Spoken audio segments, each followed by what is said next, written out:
Morning news and hair oil సమర్పిస్తున్న business breakfast షోకి స్వాగతం. అన్న విశ్వవిఖ్యాత నట సార్వభౌమ నందమూరి తారక రామారావు గారి జన్మదిన వేళ. సో తెలుగు వాళ్ళందరికీ ఒక పండుగ లాంటిది ఇది. సో ఒక మిత్రుడు పంపిన వాట్సాప్ మెసేజ్లో ఉన్నట్లుగా బియ్యం అంటే తెలియని పేదోడు అన్నం తినేలా చేసింది ఈ అన్నే, వంటిల్లు తప్ప వేరే ప్రపంచం తెలియని ఆడబిడ్డకు ఆస్తి హక్కు తెచ్చింది కూడా అన్నగారే. అలాగే పేదవాడు సారా తాగి ఇల్లు గుల్ల చేసుకుంటుంటే మద్యపాన నిషేధం చేసింది కూడా ఈ అన్నగారే. సో అటువంటి మహానుభావుడి పుట్టినరోజు. సో అన్నగారి ఆత్మ ఎక్కడున్నా మనందరినీ దీవిస్తూ ఉంటుంది. సో తెలుగు వారందరికీ ఇవాళ పండుగ రోజు, జన్మదిన శుభాకాంక్షలు అన్నగారు. సో మార్కెట్స్ విషయానికి వస్తే ఏషియన్ మార్కెట్స్లో ఈ మార్నింగ్ మనకు మిక్స్డ్ క్యూస్ కనిపిస్తున్నాయి. చాలా డెవలప్డ్ మార్కెట్స్ అన్నీ నిన్న పాజిటివ్గా క్లోజ్ అయ్యాయి. ఇన్ఫ్యాక్ట్ యూరోప్ అండ్ యూఎస్ రెండు కూడా చాలా స్ట్రాంగ్గా. డౌ జోన్స్ అయితే మోర్ దాన్ 500 పాయింట్స్ అప్. ఇప్పుడు ఫ్యూచర్స్లో కూడా అరౌండ్ 2% గెయిన్స్ కనిపిస్తున్నాయి డౌ ఫ్యూచర్స్లో. సో నిన్నటి స్పాట్ 2% లాభాల తర్వాత ఇవాళ మళ్ళీ మరొక 2% లాభాలు చూస్తున్నాం. నాస్డాక్ స్ట్రాంగ్గా క్లోజ్ అయింది. S&P 500 మార్చ్ తర్వాత మరొక హై లెవెల్ 3000 పైన. సో డౌ జోన్స్ 25Kని, S&P 500 3Kని మళ్ళీ అధిగమించడం చూస్తున్నాం.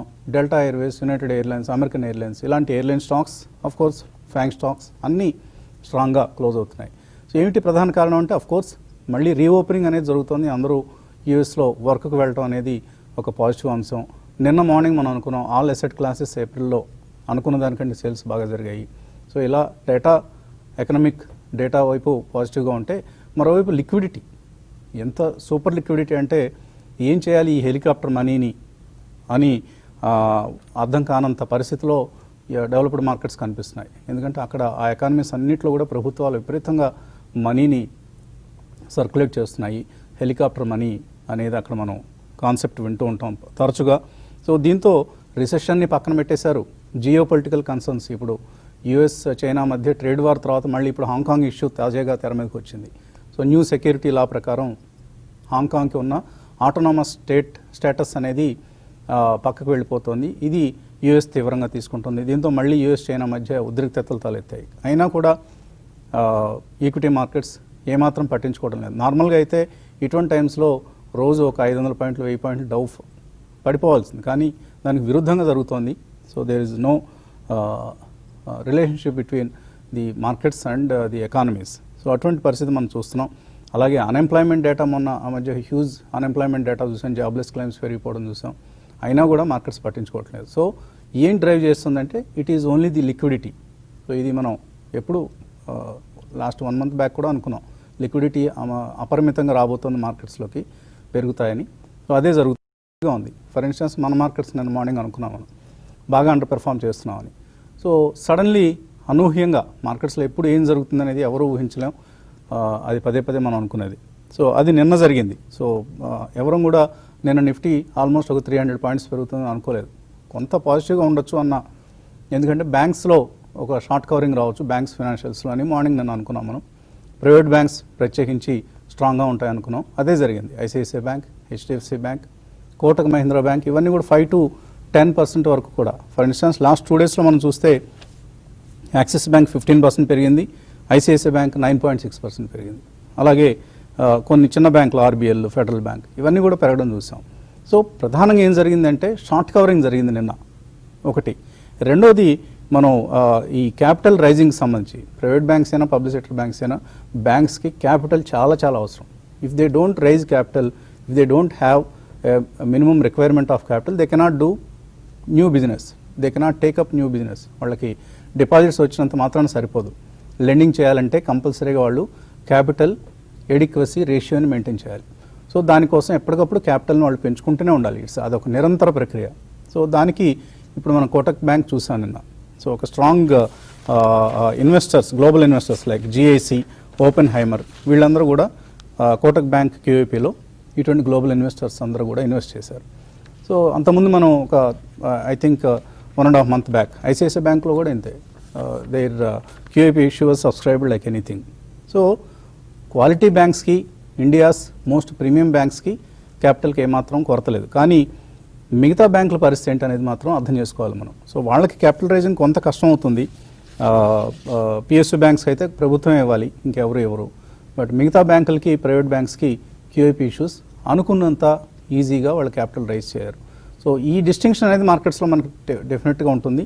కాబట్టే నిన్న మార్నింగ్ మనం అనుకుంది నెక్స్ట్ 2 to 3 ఇయర్స్లో కొద్దిగా రిస్క్కి జంకకుండా ఎవరైతే ఇన్వెస్ట్ చేస్తారో బ్యాంకింగ్ స్టాక్స్లో వాళ్ళకి హ్యూజ్ రిటర్న్స్ వస్తాయనేది నిన్న మార్నింగ్ మనం అనుకున్న సారాంశం. అలాగే ఆఫ్ కోర్స్ రిలయన్స్ ఇండస్ట్రీస్ మళ్ళీ తాజాగా వార్త వస్తుంది, Microsoft is looking at investing $2 billion in Reliance industries అని. సో మైక్రోసాఫ్ట్ వస్తుంది, అంతకుముందు ఫేస్బుక్ వచ్చింది.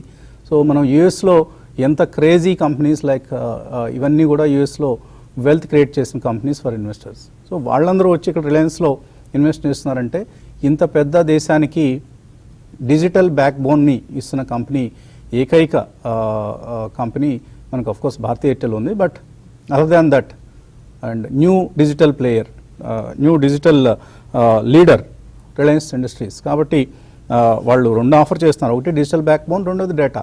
సో ఈ 2 ఆఫర్ చేస్తున్న ఏకైక కంపెనీ కాబట్టి ఇటువంటి ఒక రష్ అనేది చూస్తున్నాం మనం ఈ కంపెనీలు ఇన్వెస్ట్ చేయడానికి. ఇప్పటికే ఆల్రెడీ 17% స్టేక్ని ఫేస్బుక్తో సహా మిగతా కంపెనీలు గ్లోబల్ ఇన్వెస్టర్స్ తీసుకున్నారు. ఇప్పుడు మైక్రోసాఫ్ట్ కూడా ఇంట్రెస్ట్ చూపిస్తుంది. సో అందుకనే మనం చెప్తున్నాం ఒక రిలయబుల్ ప్రమోటర్ ఉన్న కంపెనీని మనం తప్పకుండా ఆదరించాలని. So Mukesh Ambani is not just an ordinary businessman. He is agile, he is flexible, and he knows what he could do. And ఇటువంటి ఒక క్రైసిస్ టైమ్స్ని ఆపర్చునిటీగా ఎలా మార్చుకోవాలో తెలిసిన వ్యక్తి. ఇవన్నీ ఆయనకున్న అడ్వాంటేజెస్, ఆయనకున్న కేపబిలిటీస్. దీన్ని ఇప్పుడు గ్లోబల్ ఇన్వెస్టర్స్ అందరూ ఆదరించడానికి ప్రధాన కారణంగా చెప్పుకోవచ్చు. సో అందుకనే ఐ థింక్ 2 months బ్యాకే చెప్పాం, ప్రతి ఒక్కళ్ళు మీ పోర్ట్ఫోలియోస్లో రిలయన్స్ని యాడ్ చేసుకోండి. ఇప్పటిదాకా ఎవరికైనా లేకపోతే ఉన్నవాళ్ళు you can even increase your exposure to Reliance industries అని. సో ఇలా మనం అసెట్ క్లాసెస్ అన్నిట్లోనూ క్లాసిఫికేషన్ పట్టుకొని మన పోర్ట్ఫోలియోస్లో ఎవరికి ఎంత రిస్క్ ఎపిటైట్ ఉంటే దాన్ని బట్టి ఇటు ఈక్విటీస్, గోల్డ్ ఫర్ ఇన్స్టెన్స్ మొన్న సావరెన్ గోల్డ్ బాండ్స్ వచ్చినప్పుడు ప్రభుత్వం ఆల్మోస్ట్ 1,168 crores సమీకరించగలిగారు. ఎందుకు అంటే ఇప్పుడు గోల్డ్ షాప్స్ లేవు. సో గోల్డ్లో ఇన్వెస్ట్ చేద్దాం అనుకునే వాళ్ళకి only through ETFs or sovereign gold bonds 2 మార్గాలు. కాబట్టి ఏప్రిల్లో చాలా huge last sovereign gold bond issue May 11th open అయింది. సో 45,900 రూపీస్ ఈ ధరకి బాండ్స్ని కేటాయించడం జరిగింది. దీని మీద ఆఫ్ కోర్స్ అంతకుముందే చెప్పుకున్నాడు 2.5% నామినల్ ఇంట్రెస్ట్ గిట్టుబాటు అవుతుంది. అండ్ ఏదైనా గోల్డ్లో క్యాపిటల్ ఎప్రిసియేషన్ బెనిఫిట్ ఉంటే అది మనకు అప్పుడు వర్తిస్తుంది. కాబట్టి it's a win situation for both గవర్నమెంట్కి ఏమో 2.5%కి డబ్బులు వస్తున్నాయి. సో వాళ్ళకి ఏంటంటే రిస్క్ ఏంటి అంటే వాళ్ళు కూడా ఇప్పుడే గోల్డ్ పెట్టేసుకుంటారు కొనేసి పక్కన. So when we're going to ask them money, they will give you back the money and we can purchase gold with that money. So ఇది ఒక సిచ్యువేషన్. సో గోల్డ్లో కూడా మనం ప్రైస్ తగ్గినప్పుడల్లా అక్యుములేట్ చేయండి అని చెప్పడం అనేది కూడా మీరు గమనించి ఉంటారు. ఇక మన ఎనలిస్ట్ ఏమంటున్నారు అడిగి తెలుసుకుందాం. గుడ్ మార్నింగ్ కుటుంబరావు గారు. సో అనూహ్యంగా మార్కెట్స్లో ఒక ఎక్స్ట్రీమ్లీ బుల్లిష్ సెంటిమెంట్ వచ్చేసింది. ఈ మంత్లో మనం నిఫ్టీ ఆల్మోస్ట్ 5.5% తగ్గింది. బ్యాంక్ నిఫ్టీ చాలా అండర్ పెర్ఫామ్ చేసింది, ఆల్మోస్ట్ 13% తగ్గింది. కానీ నిన్న ఒక్క రోజులో కొద్దిగా మనకు నిఫ్టీ బేస్ కూడా ఆల్మోస్ట్ ఫ్లోర్ కూడా 9,000కి మారడం చూసాం. సో ఇది మనకు జూన్ సిరీస్ కూడా కంటిన్యూ అవుతుంది అనుకుంటున్నారా? ఈ పాజిటివ్ మూవ్ ఏదైతే ప్రారంభమైందో ఇది లేదు మళ్ళీ మే లాగానే జూన్ కూడా మొదట్లో కొద్దిగా బాగానే ఉండి తర్వాత మళ్ళీ నెగిటివ్గా మారే ఛాన్సెస్ ఏమైనా ఉన్నాయా? నిన్నటి ర్యాలీ అయితే నాకు పెద్ద సర్ప్రైజ్ అనిపించలేదండి. ఎందుకంటే నిన్న మార్నింగ్ కమెంట్స్ లో కూడా నేను చెప్పాను ఫైనాన్షియల్స్ లో షార్ట్ కవరింగ్ రావచ్చు ఫైనాన్స్ స్టాక్స్ లో, అది ఇవాళ వరకు కూడా. ఎందుకంటే ఇవాళ సెటిల్మెంట్ కూడా both weekly settlement for index options కిను ఇటు plus monthly settlement also stock futures కి అన్నిటికీ ఆ షార్ట్ కవరింగ్ నిన్నటి నుంచి రావటం మొదలైంది. రోల్ ఓవర్స్ కూడా అబ్జర్వ్ చేయమన్నా roll overs surprisingly bank and IT stocks లో డీసెంట్ గా రోల్ ఓవర్స్ అయ్యాయి నిన్న. కాబట్టి నాకైతే పెద్ద సర్ప్రైజ్ అవ్వలేదు. మార్నింగ్ ఎప్పుడైతే 9150 క్రాస్ అయిందో we're in for big rally of another 200-300 points, at least 9400 attempt చేస్తుంది ఈ సెటిల్మెంట్ లోనే అనుకున్నాం.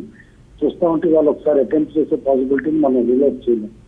గ్లోబల్లీ కూడా అనూహ్యంగా కాస్త ఏదైతే లాక్డౌన్ రిస్ట్రిక్షన్స్ డిఫరెంట్ కంట్రీస్ లో లిఫ్ట్ అవుతున్నది అండ్ యుఎస్ లో సెంటిమెంట్ కూడా కేర్ఫుల్ గా అబ్జర్వ్ చేస్తూ ఉంటాయి. ఫస్ట్ టైం మార్చ్ తర్వాత డౌ జోన్స్ 25,000 పైన క్లోజ్ అవుతాం, S&P 500 కూడా 3,000 పైన క్లోజ్ అవుతాం చూసాం.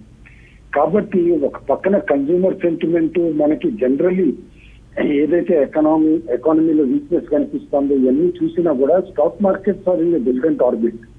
వాటిలో sentiment is definitely better than expected. ఎందుకంటే సెంట్రల్ బ్యాంక్స్ ఇంత సపోర్ట్ ఇది వరకు ఎప్పుడు ఇవ్వాలి. ఈవెన్ 2008 క్రైసిస్ అప్పుడు కూడా ఇంత సపోర్ట్ ఎకానమీకి సెంట్రల్ బ్యాంక్స్ అన్నమాట గ్లోబల్లీ, యుఎస్ ఫెడ్ కానీ, అటు యూరోపియన్ యూనియన్ లో అక్కడ యూరోపియన్ బ్యాంక్ కానీ, ఇటు అన్ని కూడా అన్నమాట హ్యూజ్ పుష్ ఇస్తున్నాయి. ఇన్ఫాక్ట్ మనం చైనాలో కూడా చూస్తే రివర్స్ రీపో 2.2 తగ్గించారు. ఇన్ఫాక్ట్ మన దగ్గర ఇంకా 3.35 దగ్గర ఉందంటే don't put cash in your lockers, just spend it అన్నట్టు సెంట్రల్ బ్యాంక్స్ అన్ని పుష్ చేస్తున్నాయి. అలా రీటైల్ బ్యాంక్స్ కూడా ఇండియాలో కూడా ఎప్పుడైతే అగ్రెసివ్ గా బ్యాంక్స్ ఇంకా ముందుకు వెళ్తాయో ఎకానమీకి కూడా కాస్త బూస్ట్ వస్తుంది, బ్యాంక్స్ కూడా బిజినెస్ ఇంప్రూవ్ అవుతుంది. కాబట్టి బ్యాంక్ స్టాక్స్ కూడా బెటర్ గా ఉంది. నేను అనుకోవటం వర్స్ట్ అయితే బ్యాంక్ స్టాక్స్ లో అయిపోయింది. ఒక చిన్న డిప్ ఉండొచ్చు, that is maybe after the June results. ఎందుకంటే ఏప్రిల్ మే జూన్ క్వార్టర్ మనకు తెలుసు ఎక్స్ట్రీమ్లీ బ్యాడ్ ఉంటుందని, ఈ 3 నెలల క్వార్టర్ మాత్రం. ఎందుకంటే మాక్సిమం లాక్డౌన్ టైం ఇప్పుడు ఉంది కాబట్టి ఆ డిప్ అప్పుడు మాత్రం డెఫినెట్లీ ఫైనాన్షియల్స్ యాడ్ చేసుకోమంటే అర్నింగ్స్ వైజ్ కూడా మనం చూస్తూ ఉంటే సెలెక్టివ్ గా ఈజీవన్ నిన్న చూసాం, చిన్నది ఎక్కువగా మైక్రో ఫైనాన్స్ పైన డిపెండ్ అయ్యేది, ఎక్స్ట్రీమ్లీ గుడ్ రిజల్ట్ ఇచ్చారు. కాబట్టి స్టాక్ ఇక్కడ ఈ లెవెల్స్ లో స్టెబిలైజ్ అయ్యే పాసిబిలిటీ ఈజీగా కనిపిస్తుంది. అదేవిధంగా ఇవాళ ఫెడరల్ బ్యాంక్ రిజల్ట్స్ వస్తే ఎక్కడైతే ఎక్కువ ఎన్ఆర్ఐ ఫండ్స్ కేరళలో వచ్చేది ఫెడరల్ బ్యాంక్ అనమాట, ఓవర్సీస్ రెమిటెన్సెస్ ఏవైతే వస్తాయి. కాబట్టి ఫెడరల్ బ్యాంక్ రిజల్ట్ ఇంట్రెస్టింగ్ గా ఉంటుంది, కేర్ఫుల్ గా అబ్జర్వ్ చేయాలి. Plus other than that tyre companies CEAT ఉంది, టీవీఎస్ మోటార్స్ ఉంది, ఆటోమొబైల్ లో ఉంది, లూపిన్ ఉంది, ఇవన్నీ కూడా రిజల్ట్స్ వాళ్ళ బై అండ్ లార్జ్ రిజల్ట్స్ కి స్టాక్స్ బాగా రియాక్ట్ అవుతున్నాయి. మనం చూస్తున్నాం బాగా మంచి రిజల్ట్ ఇచ్చిన స్టాక్స్ అన్ని కూడా పెరగటం అనమాట. అదేవిధంగా ఇవాళ అదానీ పవర్ కాస్త ఇంప్రూవ్ కావచ్చు, లాస్ట్ 2 వీక్స్ నుంచి కూడా బెటర్ గా ఉంది. అండ్ ఆల్ ఇన్ ఆల్ ఇవాళ స్టాక్ రొటేషన్ లో మేబీ ఫార్మాలో కూడా రోల్ ఓవర్స్ ఇంప్రూవ్ అయ్యి ఫార్మా స్టాక్స్ కూడా జంప్ వచ్చే పాసిబిలిటీ మనం రూల్ అవుట్ చేయలేదు. జస్ట్ పెరిగినాయి కదా స్టాక్స్ అని చెప్పేసి షార్ట్ వెళ్ళొద్దండి across the board. It's a stock specific market. Stock specific market లో న్యూస్ డ్రివెన్ యాక్టివిటీ ఉంటుంది. లైక్ రిలయన్స్ లో సపోజ్ రేపు మైక్రోసాఫ్ట్ అనౌన్స్మెంట్ కంప్లీట్ అయిందని వచ్చింది అనుకోండి, వారు యుఏఈ సావరిన్ ఫండ్ కూడా డబ్బులు పెడతామని అంటున్నారు మొదల, అది కూడా D11 అనౌన్స్మెంట్ వచ్చింది అనుకోండి. సపోజ్ రిలయన్స్ 3-4% పెరిగే స్కోప్ ఉంటుంది. భారతీ క్యూఐపీ అయిపోయిన తర్వాత సబ్డ్యూడ్ గా ఉంది, నెక్స్ట్ సెటిల్మెంట్ లో భారతీ బెటర్ గా ఉండే పాసిబిలిటీ ఉంది. కాబట్టి ఇన్వెస్టర్స్ కి ఆపర్చునిటీస్ కి షార్టేజ్ లేదండి, ఇమ్మెన్స్ ఆపర్చునిటీస్ ఉన్నాయి. ఓన్లీ థింగ్ ఏంటంటే కేర్ఫుల్ గా స్టడీ చేసి పిక్ అండ్ చూస్ చేసుకుంటే చాలు. రైట్. అలాగే వన్ మోర్ సెక్టర్ ఎక్కువ మంది ఇగ్నోర్ చేసిన sector metal sector. So metal స్టాక్స్లో హ్యూజ్ రిటర్న్స్ వచ్చాయి. లాస్ట్ 1 మంత్లో 40% రిటర్న్స్ కూడా వచ్చిన స్టాక్స్ ఉన్నాయి. Like Jindal steel and power లాంటి స్టాక్స్లో 40% రిటర్న్ మనం లాస్ట్ 1 మంత్లో మనం చూసాం. At the same time Nifty సెన్సెక్స్లో it was negative return. So ఇలా మనకి ఎప్పటికప్పుడు సెక్టర్ రొటేషన్, స్టాక్ ప్రిఫరెన్సెస్ మారుతూ ఉంటాయి.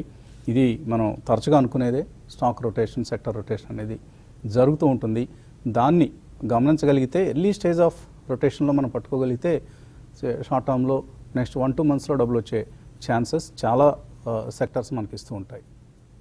చిన్న విరామం తర్వాత ఇన్వెస్టర్స్ నుంచి మెయిల్స్ కాల్స్ తీసుకుందాం. అలాగే బాలాగారు, రాజేంద్ర గారు అభిప్రాయాలు తీసుకుందాం.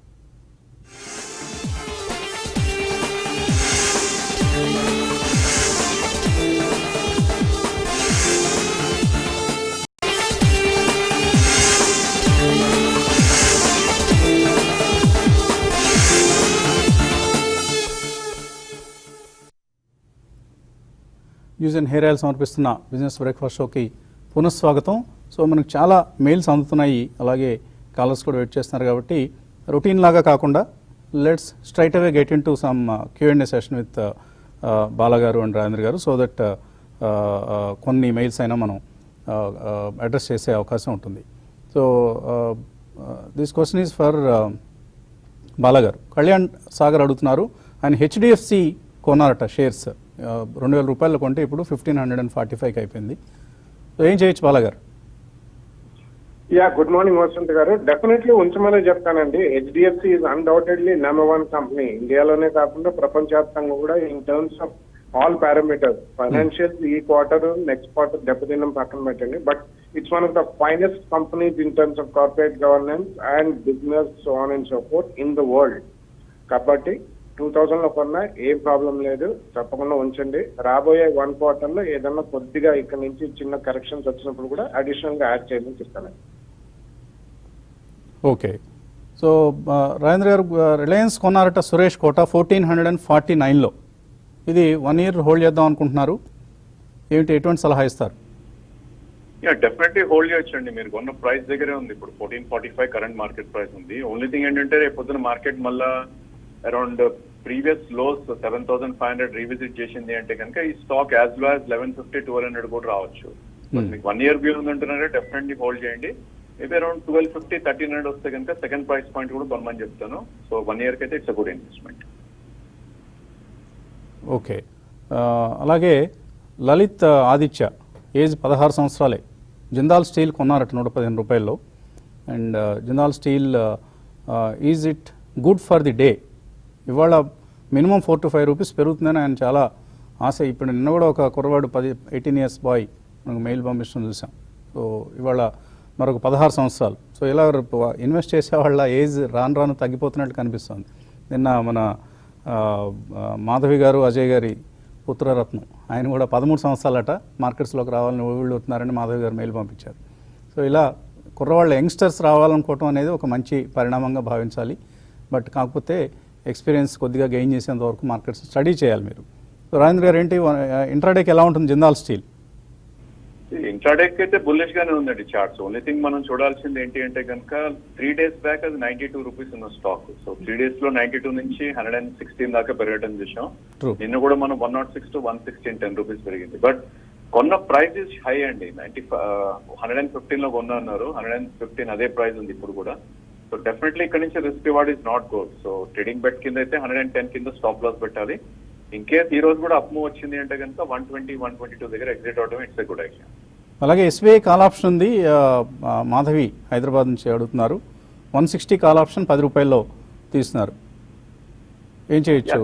కాల్ ఆప్షన్ అయితే ప్రస్తుతం హోల్డ్ చేయొచ్చండి, ఎందుకంటే బ్యాంకింగ్ స్పేస్ లో నిన్ననే ర్యాలీ రావడం చూసాం. బట్ ఓన్లీ థింగ్ ఏంటంటే 165 అనేది మనకి 20-day moving average state bank లో, అక్కడ ఒక కీ రెసిస్టెన్స్ పాయింట్ గా మనం చూస్తాం. సో 165 167 వచ్చినప్పుడు మీ కాల్ ఆప్షన్ ఒకసారి ఎగ్జిట్ చేయమని నా సజెషన్. ఓకే. ఒక కాలర్ లైన్లో ఉన్నారు. హలో. హలో. Ya, hello. మీ పేరు చెప్పండి. సార్ నా పేరు నర్సింగ్. సార్ ఇది ఫైజర్ లిమిటెడ్ షేర్స్ ఒక 5000 దగ్గర ఒక 100 తీసుకున్నాను సార్. ఇప్పుడు అది తగ్గుతూ వస్తుంది, అంటే 4000కి అలా వచ్చింది, 4200 కి. సార్ ఇది హోల్డ్ చేస్తే బాగుంటుందా, లేకపోతే ఇక్కడ ఎగ్జిట్ అయిపోమంటారా సార్? యాక్చువల్లీ లాస్ అయ్యాను. ఓకే, లాస్లో ఉన్నారు. ఫైజర్లో ఏం చేయొచ్చు బాలాగారు ఆర్ కుటుంబరావు గారు? ఫైజర్ లో రీసెంట్లీ అండి ఆల్మోస్ట్ అబౌట్ 400+ రూపీస్ డివిడెండ్ వచ్చింది. ఆయన ఒకవేళ 5000 కొని డివిడెండ్ వచ్చుంటే you will be closed about 5% loss. Definitely Pfizer ఒకవేళ డివిడెండ్ వచ్చినా రాకపోయినా ఎక్స్ డివిడెండ్ కోట్ అవుతుందండి. ఇది అంతా జరిగి లాస్ట్ 10-15 days అయింది. కాబట్టి తప్పకుండా ఉంచమనే చెప్తున్నాను. Nothing to worry about. Around 3700 అట్లా బై ఛాన్స్ వస్తే ఇంకా అడిషనల్ గా కొనమంటారు. డెఫినెట్లీ ఉన్న స్టాక్ అయితే ఉంచండి, డోంట్ వరీ. ఓకే. అలాగే సనత్ రెడ్డి అడుగుతున్నారు. టాటా కన్జ్యూమర్ ప్రొడక్ట్స్ ఉన్నాయట, 1000 షేర్స్ హోల్డ్ చేస్తున్నారు. ఏ ప్రైస్ అనేది రాయాలండి, ప్రైస్ కూడా మెన్షన్ చేయాలి. కుటుంబంలో హోల్డ్ చేయొచ్చా? టాటా కన్జ్యూమర్లో మళ్ళీ కొద్దిగా మనకు అప్ మూవ్ కనిపిస్తుంది. హోల్డ్ చేయమని చెప్తానండి, ఎందుకంటే ఇదివరకు టాటా గ్లోబల్ ఏదైతే ఉందో దానికి ఇటు టాటా కెమికల్స్ లో నుంచి కొన్ని డివిజన్స్ కలిపి కంపెనీ క్రియేట్ చేశారు. గుడ్ ప్రోడక్ట్ లాంచెస్ కూడా ఉన్నాయి, కొత్త స్పైసెస్ వీటన్నిటిలో కూడా హోల్డ్ చేయమంటాను. It is going to be good FMCG company.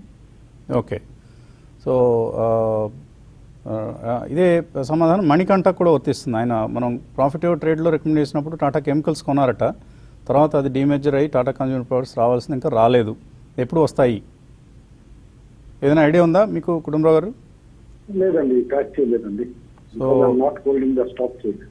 So Tata కెమికల్స్లో మీకు ఆ డీమెజ్ షేర్స్ రావాలండి, అకౌంట్ క్రెడిట్ అవుతాయి. సమ్టైమ్స్ డిలే అవుతూ ఉంటుంది. కాబట్టి ఏమి వరీ కావద్దు. డెఫినెట్లీ ఇవన్నీ ఏ ఇబ్బంది లేకుండా మీ అకౌంట్కి ఆ షేర్స్ క్రెడిట్ చేయడం అనేది జరుగుతూ ఉంటుంది. మరో కాలర్ లైన్లో ఉన్నారు. హలో హలో హలో, యా, మీ పేరండి? ఆనంద్ అండి. ఆనంద్, అడగండి ఆనంద్. నమస్కారం అండి. నమస్తే అండి, అడగండి. నమస్కారం అండి.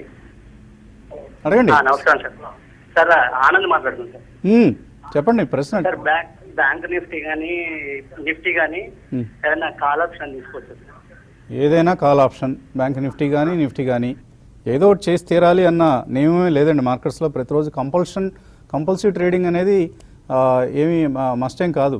బాగా ఎక్స్పర్టైజ్ ఉన్న వాళ్ళే చేయాలి. ఏదైనా ఆపర్చునిటీ కనిపిస్తుందా రాజేంద్ర గారు? రీజన్ ఏంటంటే 9350 ఏదైతే గ్యాప్ ఉందో అది ఫిల్ చేసే ప్రయత్నం చేస్తుంది. రిస్క్ రివార్డ్ ఈక్వల్ గా ఉంది. ఇన్ కేసు ఇప్పుడు కొన్నా కూడా మనకి 200 పాయింట్స్ పెరిగినా 200 పాయింట్స్ డౌన్ సైడ్ ఉంది. సో నా ఉద్దేశంలో వెయిట్ చేయమని చెప్తా అండి. అరౌండ్ 9100 వచ్చినప్పుడు అక్కడ maybe 93 call option next month attempt చేయొచ్చు. అదర్వైజ్ ఇక్కడైతే ఇమీడియట్లీ కొనాల్సిన అవసరం అయితే కనిపించలేదు. సో రెండు అవాయిడ్ చేయమంటారు కాల్ ఆప్షన్స్ అయితే, both Nifty and bank Nifty. నిఫ్టీలో కూడా అరౌండ్ 500-600 పాయింట్స్ దగ్గర కీ రెసిస్టెన్స్ ఉందండి. అండ్ డౌన్ సైడ్ కూడా అంతే ఉంది కాబట్టి అది కూడా అవాయిడ్ చేయాలి. సో ఓకే, నిన్నటి లోన్ కనుక ఏమైనా టెస్ట్ చేసే ఛాన్స్ ఉందా ఒకసారి అబ్జర్వ్ చేయండి నిఫ్టీకి సంబంధించి. Then you can take a call. తర్వాత HDFC Bank, ICICI, Axis Bank, Federal Bank ఇవన్నీ నిన్న షార్ట్ సెల్ చేశారట. ప్రవీణ్, ఎంతవరకు కరెక్ట్ డెసిషన్ ఇది? కుటుంబరావు ఏంటంటే షార్ట్ చేశారా? షార్ట్ సెల్ చేశారు ఆల్ 4 బ్యాంక్స్లో కూడా. ఇట్ వాస్ రాంగ్ డెసిషన్ అని చెప్పేసి నేను అంటానండి. ఎందుకంటే నిన్న ఓపెనింగ్ ఏదైతే కనుక వచ్చినాయో అవి లోస్ కూడా కావచ్చు ఫర్ నెక్స్ట్ 1 వీక్ 10 days కూడా అని చెప్పేసి అంటున్నా. ఆయన ఏ సెటిల్మెంట్ షార్ట్ చేశారో మనకు తెలియదు. ఇవాళ అయితే ఈ సెటిల్మెంట్ క్లోజ్ అయిపోతుంది. మేబీ జూన్ షార్ట్ చేశారు అనుకుంటే కనుక డెఫినెట్లీ ఆయన డేట్స్ కి దగ్గర వస్తే కవర్ చేయమంటాము. ఎందుకంటే it's outright bad decision. ఎందుకంటే నిన్న మార్నింగ్ కూడా నేను చెప్పాను financials are on the way back, పెరిగి పాసిబిలిటీ క్రియేట్ కనిపిస్తుంది. రైట్. సో ఇంకా చాలా మెయిల్స్ ఉన్నాయి, అనుకున్నట్లుగా సమయం సరిపోవడం లేదు. మధ్యాహ్నం 2:30కి ఇవాళ 4 corporate hospitals promoters, so KIMS hospitals, అలాగే మన హైదరాబాద్కి సంబంధించిన మరొక 2 హాస్పిటల్స్, శ్రీకర హాస్పిటల్స్ అండ్ ఇంతకుముందు మ్యాక్స్ క్యూర్ హాస్పిటల్స్, ఈ 3 సంస్థల ప్రమోటర్స్ రాబోతున్నారు. అలాగే విజయవాడ నుంచి ఆంధ్ర హాస్పిటల్ ప్రమోటర్ రమణమూర్తి గారు జాయిన్ కాబోతున్నారు. వీళ్ళందరూ మనతో పంచుకోబోతున్నారు. ఇప్పుడు ఉన్న నేపథ్యంలో హాస్పిటల్స్ పరిస్థితి ఏంటి, భవిష్యత్ ఏం కాబోతోంది, నెక్స్ట్ 2 to 3 yearsలో మనం మొన్నటిదాకా కళకళలాడిన హాస్పిటల్స్ ఇప్పుడు వెలవెలబోతున్నాయి.